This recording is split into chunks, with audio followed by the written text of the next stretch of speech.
Ce dimanche 11 juillet, au lendemain de ses obsèques, son petit frère Jean-François Kahn lui a rendu un hommage émouvant et poignant à l'antenne de LCI. Face à Elisabeth Martichaud, il a accepté de revenir sur les derniers jours de l'ancien président de la Ligue nationale contre le cancer. La dernière fois que je l'ai vu, je savais que dans 3 jours, il allait s'endormir. Et lui savait que dans 3 jours, c'était fini. Ses souvenirs Jean-François Kahn. Et de poursuivre, on est resté 1h30 ensemble.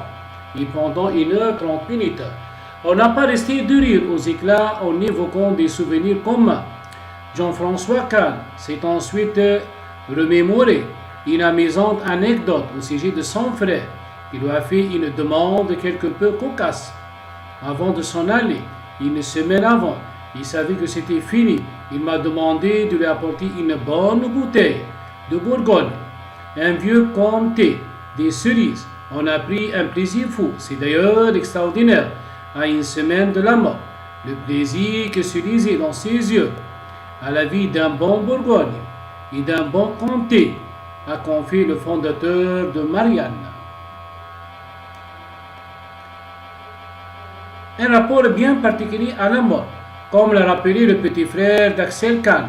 Le scientifique n'a jamais été pessimiste face à la mort. Il ne disait pas « je meurs », il disait « j'ai vécu ». Mais en effet, ça ne veut rien dire. Je meurs, c'est un arrêt.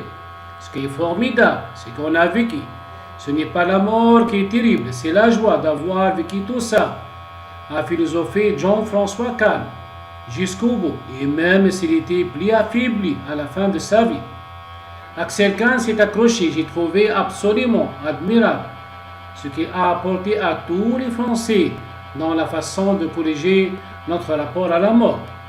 Jusqu'au bout, mais s'il y avait encore 10 secondes, il y avait cette idée de qu'est-ce que je peux encore apporter, c'est-à-dire cette vie. Il faut que je la vive jusqu'au bout, a expliqué admiratif Jean-François Kahn.